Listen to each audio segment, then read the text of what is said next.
الٹا ہی ہے. ہر آدمی بیزار ہوتا ہے، یار دین تو کچھ نہیں، یار اسلام کچھ نہیں، یارو ایمان کچھ نہیں. اسی کو قرآن کریم نے للکار کے آواز دے کے فرما دیا لوگو ایسی گڑبڑ نہ کرو ورنہ میں وہ خدا ہوں. فَأَخَذَتْكُمُ الصَّاعِقَةُ وَأَنْتُمْ تَنْظُرُونَ. جبریل امین نے ایک چیخ ماری، ساری قوم کے جگر پھٹ گئے. میں وہ خدا ہوں، لا ترکضوا وارجعوا الی ما اترفتم فیہ ومساکنکم لعلکم تسألون. لوگ مکان چھوڑ کے بھاگتے ہیں، ماحول چھوڑ کر بھاگتے ہیں، معاشرہ چھوڑ کر کے بھاگتے ہیں. خدا کہتا آؤ جن مکانوں پہ تمہیں ناز تھا وہ یہ کھڑے بھاگ کر رہے. اسی کو قرآن کریم کہتا ہے ان الذین قالوا ربنا اللہ ثم استقاموا.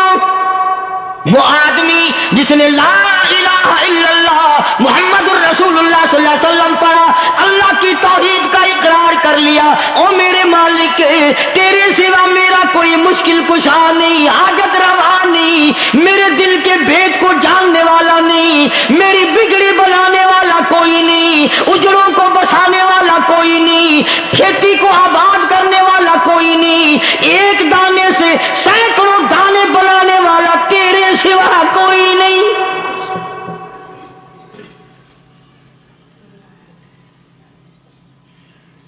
کھیتوں میں جاؤ، کبھی یہ تو سوچو کہ دنیا میں حکومتوں نے کتنے مل لگا رکھے ہیں، چینی کے شکر کے کتنے مل ہیں، کتنے ڈیپو ہیں، پھر بھی قلت ہو جاتی ہے. اور یہ اللہ میاں نے کتنا میٹھا کیلے میں، سنترے میں، مالٹے میں، انگور میں، سیب میں. کبھی یہ بھی سنا کہ اللہ میاں کا شوگر مل فلاں علاقے میں لگا ہوا ہے؟ کبھی یہ تو دیکھو کہ یہ قدرت کاملہ کے سوا اور کون پیدا کر رہا ہے. فرمایا جس نے اللہ کی توحید کا اقرار کر لیا، محمد عربی صلی اللہ علیہ وسلم کی ختم نبوت کا اقرار کر لیا، خدا کے بعد خدا کوئی نہیں، مصطفیٰ کے بعد نبی کوئی نہیں. پھر قرآن نے شرط لگائی ثم استقاموا، پھر اس پر جمع رہے، ڈٹا رہے. یوں نہیں کہ کبھی ادھر لڑک گیا کبھی ادھر لڑک گیا. لوگ تو بدل جاتے ہیں، لوگوں کا کیا. پچھلے سال کی بات ہے، یہی مغرب کی نماز کے بعد گرمی کے موسم میں میں یہاں بیٹھا ہوا تھا باہر، آگے شہر کے وہ آدمی وہ کہنے لگے جی ایک کام آئے ہیں. میں نے کہا کیا؟ کہ 25,000 روپے چوری ہو گیا ہمارا، بتاؤ ہمیں. میں نے کہا مجھے کیا پتا. انہوں نے کہا نہیں سارا شہر کہتا ہے کہ قاریہ نہیں بتا دیتا ہے. میں نے کہا اچھا یہ یوں نہیں جانے کا. میں نے کہا پھر آدھے لوں گا.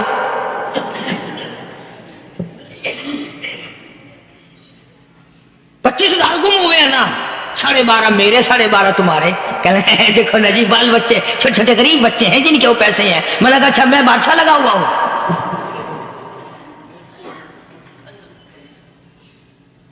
انہوں نے کہا جی سودا مہنگا. میں نے کہا پھر کہیں اور چلے جاؤں. کتنا میں یہ سمجھایا نہیں ماننا کہ اگر ہمیں یوں پتہ چل جائے مولویوں کو ولیوں کو تو پھر یہ لاکھوں کروڑوں پولیس والے رکھنے کی ضرورت ہے بھلا؟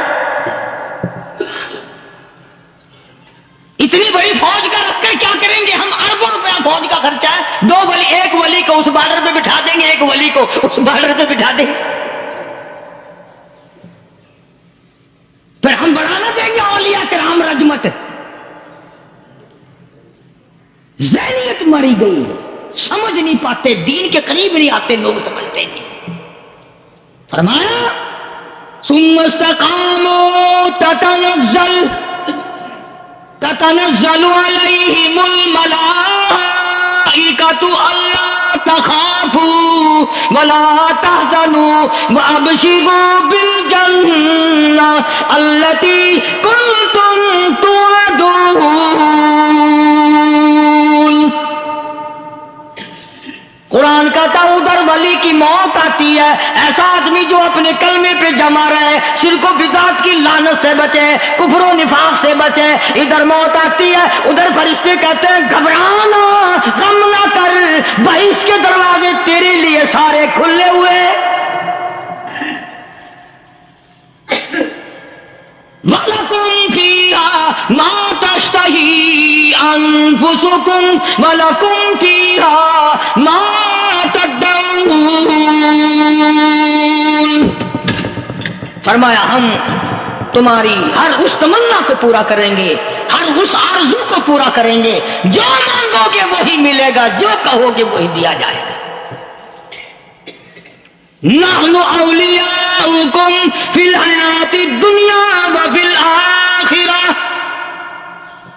ہم دنیا میں بھی تمہارے کارساز ہیں، ہم آخرت میں بھی تمہارے کارساز ہیں، ہم دنیا میں بھی تمہارے دوست ہیں، آخرت میں بھی تمہارے دوست ہیں، اور خدا کے یہاں وہ انعام ملے گا۔ اللہ غنی، رائی کے دانے کے برابر نیکی کی ہوگی، جب پہاڑوں کے برابر ثواب ملے گا تو آدمی حیران ہوگا، یا اللہ تیرے جیسا بینک تو کسی کا بھی نہیں۔ رائی کا دانہ لے کر پہاڑ واپس کر دیا، مالک نے نجات کا ذریعہ بنا دیا۔ فرمایا نزلا من غفور رحیم، یہ مہمانی ہے پروردگار عالم کی طرف سے۔ قرآن اعلان کر کر کے کہتا وبالاسحار هم یستغفرون، اللہ پاک فرماتے ہیں میرے بندوں کی نشانی یہ ہے کہ وہ آخری رات میں بڑے ویلے سحری کے وقت اٹھ کر استغفار کرتے ہیں، اللہ کے حضور میں معافی مانگتے ہیں، روتے ہیں، عاجزی کرتے ہیں۔ کہتا کہ ایک تڑپ سی دل میں امنگتی ہے، ایک درد جگر میں ہوتا ہے، ایک تڑپ سی دل میں امنگتی ہے، ایک درد جگر میں ہوتا ہے، ہم رات کو رویا کرتے ہیں جب سارا عالم سوتا ہے۔ سب لوگ سوئے ہوئے ہوں اور اللہ کا دروازہ کھٹکھٹا، اندھیرے میں مالک کے کائنات کے سامنے جھولی پھیلا، اپنی بگڑی کا سوال کر، اپنی مشکلات اس مالک کے سامنے پیش کر جو سارے جہان کا خالق و مالک ہے۔ عقیدہ بھی بناؤ، اعمال بھی بدلو، مزاج بدلو، طبیعتوں میں انقلاب لاؤ، اور لوگوں ان گھروں کو مسلمانوں والے گھر بناؤ۔ تم برا مان کے جاؤ یا بھلا مان کے جاؤ، میں اپنے عقیدے کی بات کو چھپاتا نہیں۔ جس گھر میں کوئی مرد عورت قرآن کے کھولنے والا نہیں، میں اس گھر کو مسلمان کا گھر نہیں کہتا، وہ چوڑے اور کرار اور سکھ کا گھر ہے۔ تمہیں یہ سکھایا کس نے ہے کہ مرنے کے بعد قرآن پڑھا جاتا ہے اور ساری زندگی میں نہیں پڑھا جاتا؟ یہ قرآن مردوں کے لیے تھوڑی آیا، یہ زندوں کے لیے آیا۔ حدیث پاک میں آتا ہے حضور کریم صلی اللہ علیہ وسلم نے فرمایا عیسیٰ علیہ السلام ایک قبرستان سے گزرے، گورستان سے گزرے تو ایک قبر کو دیکھا، وہ نبی ایسا تھا، اس کے معجزات ایسے تھے۔ قبر میں دیکھا تو ایک بڑھیا جل رہی ہے، سڑ رہی ہے، تباہ ہو رہی ہے، رو رہی ہے۔ تو عیسیٰ علیہ السلام پناہ کر کے وہاں سے گزر گئے۔ چند دنوں کے بعد جو اسی قبر کے پاس سے گزرے تو عیسیٰ علیہ السلام کو دھیان آیا کہ اس قبر میں ایک بڑھیا بڑی عذاب بھگت رہی تھی، مگر اس دن جو دیکھا وہ تو عیش میں بیٹھی ہے، تخت میں بیٹھی آرام کر رہی ہے۔ سیدنا عیسیٰ علیہ السلام نے اللہ پاک سے سوال کر دیا، الہی مرنے کے بعد تو آدمی کوئی نیکی بھی نہیں کر سکتا، اس نے کیا کر لیا جو اس کا سارا نظام بدل گیا؟ آواز آئی، اے عیسیٰ لکھ کے لے جاؤ یہ بات، حضور کا فرمان ہے۔ فرمایا اے عیسیٰ، اس مائی کے چھوٹے سے پوتے نے استاد کے پاس جا کر کے پڑھا بسم اللہ الرحمن الرحیم، اس ننھے سے منہ سے، چھوٹے سے منہ سے جب یہ لفظ نکلا، اے اللہ تو بڑا مہربان ہے، تو بڑا کریم ہے۔ عیسیٰ چھوٹے سے منہ سے جب نکلا، وہ تو معصوم تھا، اس کے منہ سے جب نکلا نا کہ میں بڑا مہربان ہوں، میں نے اس معصوم بچے کے صدقے میں اس کی دادی پہ کرم کر دیا۔ اس کے نام میں بڑی برکتیں ہیں، اس اللہ کا نام لینے میں بڑی برکت ہے۔ گڑ میں مٹھاس ہے، اللہ کے نام میں مٹھاس نہیں۔ ٹافیوں میں مٹھاس ہے، اللہ کے نام میں مٹھاس نہیں۔ تم نے چکے نہیں دیکھا، اگر تم چکھ لو، خدا کی قسم دنیا کی کوئی چیز اچھی نہ لگے اللہ کے نام کے مقابلے میں۔ اللہ پاک مجھے اور آپ سب کو اپنا نام لینے کی توفیق عطا فرمائے، اپنے قرآن کی تلاوت کرنے کی توفیق عطا فرمائے، اور اپنا ذکر اور اپنا فکر اور اپنے شکر کی توفیق عطا فرمائے، اور اللہ پاک ہم سب کو یہ ہمت دے کہ مرتے دم تک ہم قرآن سے یاری کریں، قرآن سے وفاداری کریں۔ وآخر دعوانا ان الحمد للہ رب العالمین۔